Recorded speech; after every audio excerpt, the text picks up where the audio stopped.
En las últimas semanas hemos estado hablando sobre el tema de ser felices de verdad y estamos basando esto en las bienaventuranzas de nuestro Señor Jesucristo. Estas se encuentran en los evangelios de Mateo y Lucas. Hemos dicho que la versión de Lucas es bien corta, la versión de Mateo es bastante más larga y son el primer sermón registrado en los evangelios de nuestro Señor Jesucristo. Las bienaventuranzas nos hablan de ciertas cualidades que debemos de tener las personas que estamos en el reino de nuestro Señor Jesucristo y también de ciertos privilegios que recibimos cuando estamos en eso que se llama el reino de nuestro Dios, el reino del Mesías, el reino de Jesús.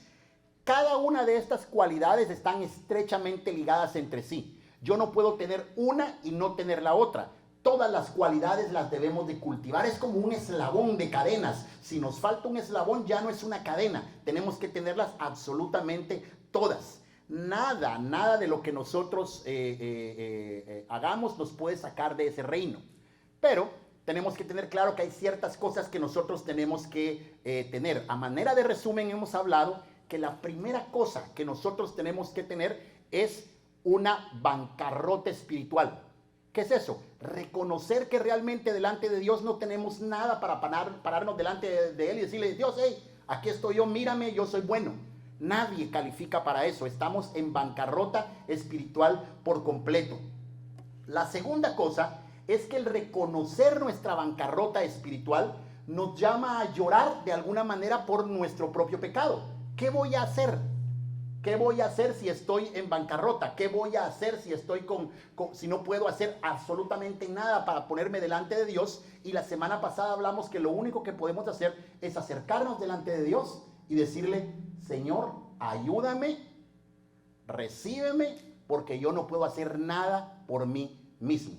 Y esta semana nosotros vamos a estar platicando de otra de la siguiente lamentación, de la siguiente bienaventuranza, que es acercarnos delante de Dios con la oportunidad de decirle a Él lo siguiente. Dice la bienaventuranza, Mateo 5 del 1 al 12, y pónganle mucha atención al verso 5. Cuando Jesús vio a la multitud, subió al monte y se sentó, y entonces sus discípulos se le acercaron, y Él comenzó a enseñarles diciendo, bienaventurados los pobres en espíritu, porque de ellos es el reino de los cielos. Bienaventurados los que lloran, porque ellos recibirán consolación. Bienaventurados los mansos, porque ellos heredarán la tierra. Bienaventurados los que tienen hambre y sed de justicia, porque ellos serán saciados. Bienaventurados los misericordiosos, porque ellos serán tratados con misericordia. Bienaventurados los de limpio corazón, porque ellos verán a Dios. Bienaventurados los pacificadores, porque ellos serán llamados hijos de Dios. Bienaventurados los que padecen persecución por causa de la justicia, porque de ellos es el reino de los cielos. Bienaventurados serán ustedes cuando por mi causa los insulten, los persigan y mientan y digan contra ustedes toda clase de mal. Gócense y alégrense, porque en los cielos ya tienen ustedes un gran galardón, pues así persiguieron a los profetas que vivieron antes de ustedes. Oremos antes de empezar. Gracias, Padre, te damos en esta mañana porque tenemos el privilegio de estar aquí reunidos cantando como lo hicimos hace un momento, escuchando tu palabra. Hoy, al escuchar tu palabra, te pedimos que la promesa de que el Espíritu Santo va a ser nuestro maestro sea real en nuestras vidas. Que escuchemos tu palabra, que la atesoremos en nuestro corazón y que salgamos de aquí a vivir por ella. Padre, también te ruego por mí para que al abrir mi boca pueda hablar con denuedo y valentía el misterio del Evangelio de Cristo Jesús, nuestro Señor. Amén y amén. Bienaventurados los mansos. Bienaventurados los mansos. Haciendo una rápida búsqueda en internet sobre las cualidades de personas exitosas, de personas felices, encontré que en casi todos los listados coinciden en que las personas exitosas tienen confianza en sí mismos, son valientes, son autosuficientes, son iconoclastas. Eso significa que no se sujetan a la autoridad de nadie, sino que ellos van creando sus propias reglas, trabajan para sí mismos y son independientes. Cuando uno escucha esto, que son parte de los valores de esta cultura de ahora en la que nosotros vivimos, nos damos cuenta que en alguna forma chocan contra las bienaventuranzas, que de entrada nos dicen a nosotros que los que pertenecen al reino del Mesías son los que se sienten en bancarrota. Es decir, yo no valgo delante de Dios. suena ya difícil, ¿verdad? Y después dice, no solo se sienten en bancarrota, sino que lloran por esa bancarrota, lloran por esa falta de habilidad de ponerse delante de nuestro Dios. Y después, para ponerle una guinda al pastel, para ponerle una cereza encima al postre que estamos teniendo acá, viene el Señor Jesucristo y les dice, y además tienen que ser mansos. Y como fruto de ser mansos, van a recibir la tierra por heredad. Nuestra intuición, nuestra experiencia nos dice lo contrario, ¿verdad? Las personas mansas son personas a las que todo el mundo les pasa por encima. Son personas que no logran conseguir lo que ellos desean, porque las personas dominantes, las que no son mansas, son las que tienen posibilidades de ser algo y de hacer algo en esta vida. Cuando Jesús apareció en escena, el pueblo de Israel tenía casi 100 años de estar bajo el dominio romano. Y aunque tenían un rey, su autonomía era aparente. Ellos realmente no mandaban. Así que cuando oyeron de la boca de nuestro Señor Jesucristo que decía, el tiempo se ha cumplido, el reino de Dios se ha acercado, ellos entendían de alguna manera que se acercaba a lo que ellos tanto habían esperado. Por fin venía esa persona que los iba a librar, que les iba a dar la libertad, que les iba a dar esa felicidad que ellos querían. Él por fin les mostraría el camino hacia la anhelada felicidad. Y ciertamente lo hizo, pero ellos no lo lograron comprender. Ellos esperaban un libertador al estilo del rey David, un libertador al estilo de los jueces del Antiguo Testamento. Ellos esperaban a alguien que con poder militar o con poder político o con poder religioso los libertara del yugo. Pero Jesús anunció lo contrario de lo que ellos esperaban. Mi reino no es de este mundo, dijo el Señor Jesucristo. No es como ustedes lo piensan. Si ustedes quieren ser parte de este reino, ustedes deben reconocer su bancarrota, deben de atreverse a llorar por su propio pecado y deben de ser mansos y humildes. ¿Qué es ser manso? Después de lo que hemos dicho, vale la pena preguntarse qué es ser manso. La Real Academia define como una persona, a la persona mansa, como una persona de condición benigna, suave, apacible, sosegada, tranquila. Sin embargo, el diccionario Vine, que es un diccionario expositivo de la palabra del Nuevo Testamento y del Antiguo Testamento, dice que el significado de la palabra original en el griego, la que se traduce como mansedumbre, y que quiere también decir que es la cualidad de ser manso, no se expresa fácilmente en castellano. Es decir, cuesta encontrar una palabra para ponerle a esa palabra mansedumbre, porque la palabra mansedumbre de alguna manera siempre sugiere algo de debilidad, algo de pusilanimidad en mayor o menor grado. Si alguien es manso, nos da la idea de una persona que se deja que le hagan absolutamente todas las cosas. En tanto, la palabra en el original, aunque habla de ser manso, no tiene por ningún lado esa idea de debilidad. Entonces, ¿cuál es el sentido de la palabra manso en este pasaje?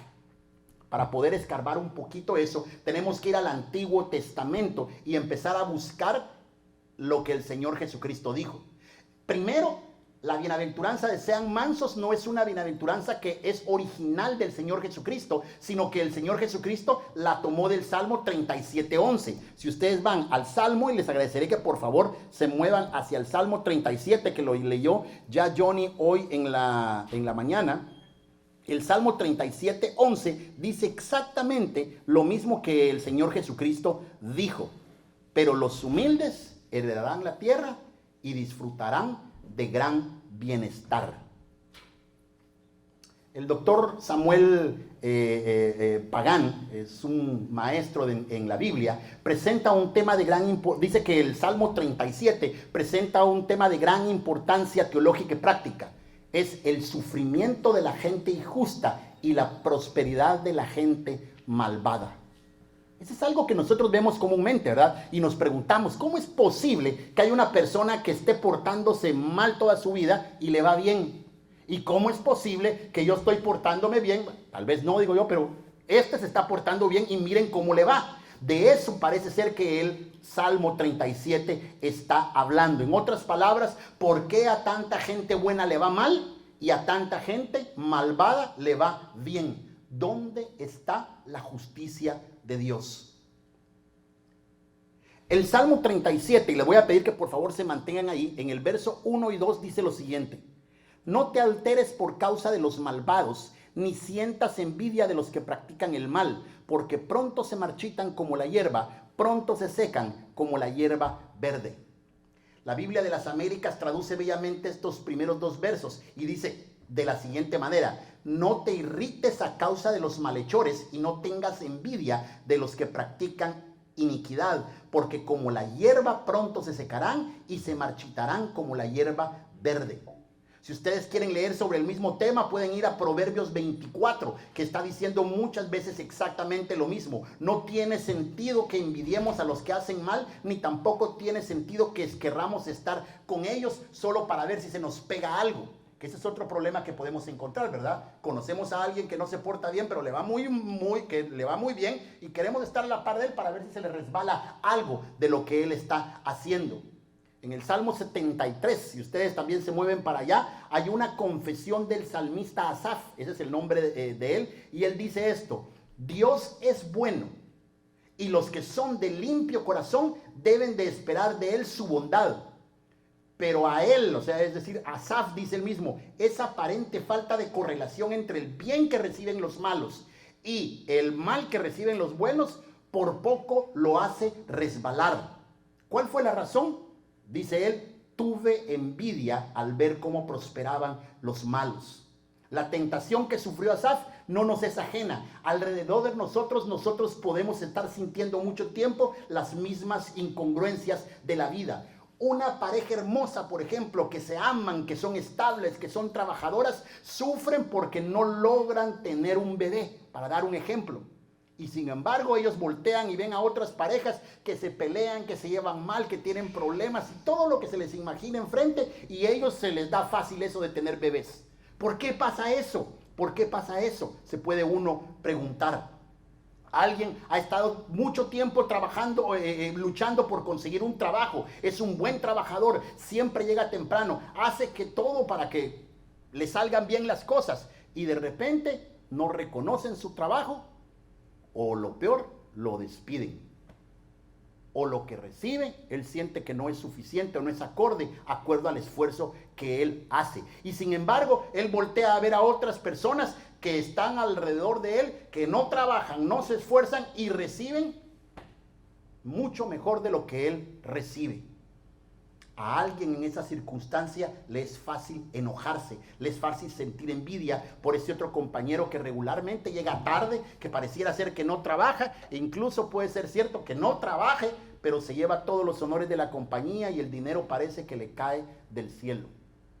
Asaf dice: están gordos y hasta se les salen los ojos de lo gordo que están. Se hacen ricos sin que nada les preocupe. De nada me ha servido mantener mi corazón y mis manos sin pecado, dice Asaf. Me puse a pensar en ello para tratar de entenderlo, pero me resulta muy difícil. Yo tenía el alma llena de amargura, sentía que el corazón me punzaba. Y entonces Asaf se hace una pregunta que cambia la situación por completo: ¿a quién tengo en los cielos? En otras palabras, está preguntando: ¿en quién realmente puedo confiar? Y Asaf se responde a sí mismo: solo puedo confiar en ti, solo puedo confiar en ti. No quiero nada en esta tierra. Tú, Dios, eres la roca de mi salvación. Tú eres la herencia que siempre me ha tocado. En ti, Señor, he puesto mi esperanza. El manso no pone los ojos en la prosperidad de los malvados. El manso pone sus ojos y su confianza en el Dios que, como Asaf declara, aún en medio de la confusión de las incongruencias de la vida, Asaf dice: Dios es bueno. Dios es bueno. Para muchos es difícil negociar con eso de ¿por qué a mí no me va bien cuando me porto bien, y porque a este que se porta mal le va bien? Y entonces la respuesta que tenemos es seguir confiando en la naturaleza de nuestro Dios. Y eso nos lleva a la siguiente característica que el Salmo 37 nos dice o nos proporciona sobre la gente mansa en los versos del 3 al 6. Dice, confía en el Señor y practica el bien, y así heredarás la tierra y la verdad te guiará. Disfruta de la presencia del Señor y Él te dará lo que de corazón le pides. Pon tu camino en las manos del Señor, confía en Él y Él se encargará de todo. Hará brillar tu justicia como la luz y tu derecho como el sol de mediodía. El antídoto, sugiere de nuevo Samuel Pagán, para la envidia y el resentimiento frente a que los malvados prosperen, es confiar en el Señor. Confía en el Señor. Disfruta de la presencia del Señor. Pon tu camino en las manos del Señor. Esas son 3 frases que muestran cómo debe conducir su vida una persona mansa que pertenece al reino del Mesías. A pesar de las circunstancias, sigue confiando en el Señor. Mientras el insensato vive centrado en sí mismo, el manso aprende a confiar en Dios y en su bondad. ¿Qué hacemos mientras sentimos que se cometen injusticias en nuestra vida? ¿Qué hacemos cuando alguien se nos mete de cola en el tráfico y perjudica nuestro camino en medio de todos los problemas que tenemos? Vamos manejando y alguien se nos mete enfrente. ¿Qué hacemos? El manso practica el bien porque no está centrado en sí mismo, sino su vida está centrada en agradar a Dios y servir a su prójimo. Aunque nos parezca injusto lo que sucede, lo hace porque su confianza no está puesta en cuánto tiene, sino que está centrada, está basada en lo que Dios es, en el Dios que nosotros creemos. ¿Por qué entonces podemos estar tranquilos supuestamente en medio de esas injusticias que pasan en nuestra vida? Porque decimos, Dios sabe lo que Él está haciendo. Estamos confiando en Dios, que es un Dios bueno, es un Dios sabio, es un Dios justo. El manso descansa en Dios, quien es su roca. El manso descansa en Dios, quien es su refugio. De manera que, dice el verso 6, aunque en la vida haya grandes nubarrones y tormentas, confía en que Dios hará guiar la justicia y el derecho sobre sus vidas. A pesar de la violencia que los malhechores usen contra los justos, dice el doctor Franco García Treto, el manso debe tratar de vivir en paz y dejárselo al Señor, porque Él se encargará de hacer lo que tiene que hacer al final. Por eso, dice el verso final en el verso 37, es el Señor quien nos ayuda y nos pone a salvo. Él es quien nos libra cuando nosotros nos ponemos nuestra esperanza en Él. El manso entonces no solo confía en Dios, sino que el manso es paciente, sabe esperar y no se irrita fácilmente. Un querido pastor y amigo mío solía decir que la paciencia es la ciencia de la paz. Muy acertado él estaba. El manso es paciente. El manso aguanta los embates de la vida y de la gente. Sabe esperar, no porque es masoquista, no es porque le guste estar sufriendo, no. El manso espera porque sabe en quién ha creído. El manso es como una bolsa de esas para boxeo, que le pegan y la bolsa absorbe el golpe. Le pegan y la bolsa absorbe el golpe. Mientras que el necio, cuando le pegan, es como una estatua de vidrio o una estatua que cuando le pegan, explota y golpea a todo el que tiene alrededor. La ira y el enojo nos pueden conducir muy fácil al pecado y a la destrucción. ¿Cuántas veces a nosotros nos han arruinado un día por culpa de un loco que va en la calle y no sabe controlar su vida y se nos atraviesa en el camino? Peor, ¿cuántas veces nosotros habremos destrozado el corazón, el ánimo o la vida de alguien por culpa de nuestra ira y de nuestro enojo? El manso sabe esperar, no se irrita fácilmente porque entiende que al final su vida depende nada más y nada menos que de nuestro bueno y sabio Dios. El cristiano no dice o no debiera decir solo por decir Dios sabe lo que está haciendo, como si fuera una frase por decir. No, el cristiano dice que Dios sabe lo que está haciendo porque realmente cree en que Dios es poderoso y sabio, creador del cielo y de la tierra. Él es bueno, Él es todopoderoso y sabe lo que está haciendo. ¿Ven la diferencia? No lo decimos por decir, lo decimos y tenemos que creer que nuestro Dios realmente es sabio. Si yo creo que Dios es sabio y que sabe qué le está haciendo, entonces puede absorber los golpes mejor, porque por algo Dios sabe lo que Él está haciendo. El manso entonces no solo es paciente, no solo sabe esperar, no solo no se irrita fácilmente, sino que el verso 9 y 10 del Salmo 37 nos dice que el manso aprende a ver la vida desde la perspectiva divina, desde la perspectiva de la eternidad. El verso 2 ya decía de la siguiente manera que los malos son como la hierba que parecen que prosperan, pero comparado con el roble, por ejemplo, el malo pronto se marchitará, pronto se secará. Llegará un día, dice los versos 9 y 10, que el malvado será destruido y que el malvado dejará de existir. Y que si confiamos en ese Dios que es bueno y que es sabio, aunque a nosotros no nos alcance la vista para lograr ver cómo Dios permite lo que permite, si pudiésemos ver con los ojos de Dios, podríamos ver que al final la justicia de Dios va a triunfar. Que más vale dejar las cosas en las manos de Dios y no tomar nosotros en nuestras propias manos tratando de arreglar las cosas nosotros mismos. Pablo, en Romanos 19, versos del 17 al 21, resume este pensamiento de la siguiente manera. No paguemos a nadie mal por mal.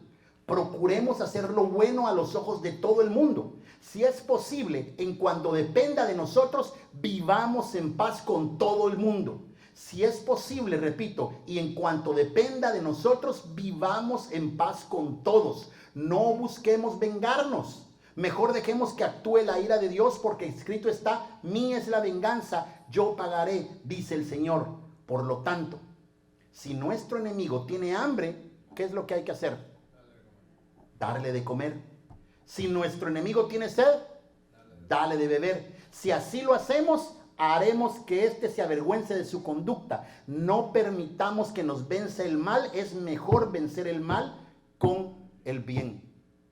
Con lo que acabamos de decir, con cada una de estas descripciones, es difícil pensar que ser manso significa ser cobarde o ser débil. Para nada. Hay dos ejemplos rápidos que nos pueden ayudar a nosotros a confirmar que la mansedumbre no tiene nada que ver con debilidad o con cobardía.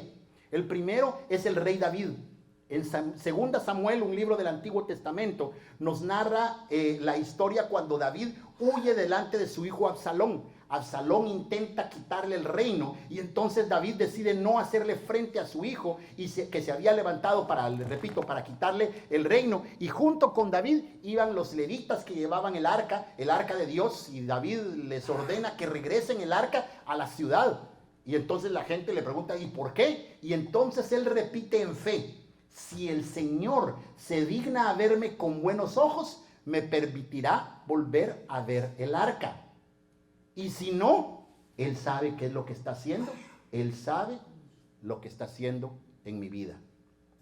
Más adelante va el rey David siempre con su caravana y con su gente huyendo de su hijo. Y un malcabresto se le pone enfrente y le empieza a tirar piedras e empieza a insultar al rey David. Era el rey David.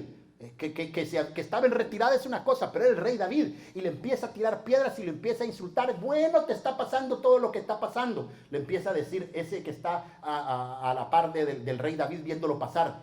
Entonces uno de los que está con el rey David, un soldado de David, salta y le dice al ir: ¿por qué permites? Oigan, las palabras literales están en la Biblia. ¿Por qué permites que este perro te maldiga?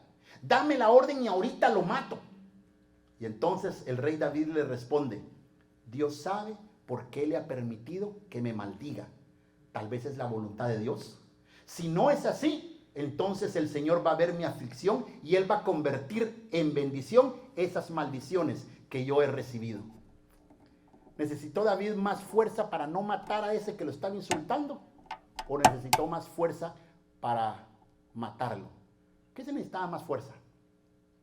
David tenía en sus manos el poder para mandarla a matar inmediatamente y tuvo que hacer fuerza para detenerse por un momento.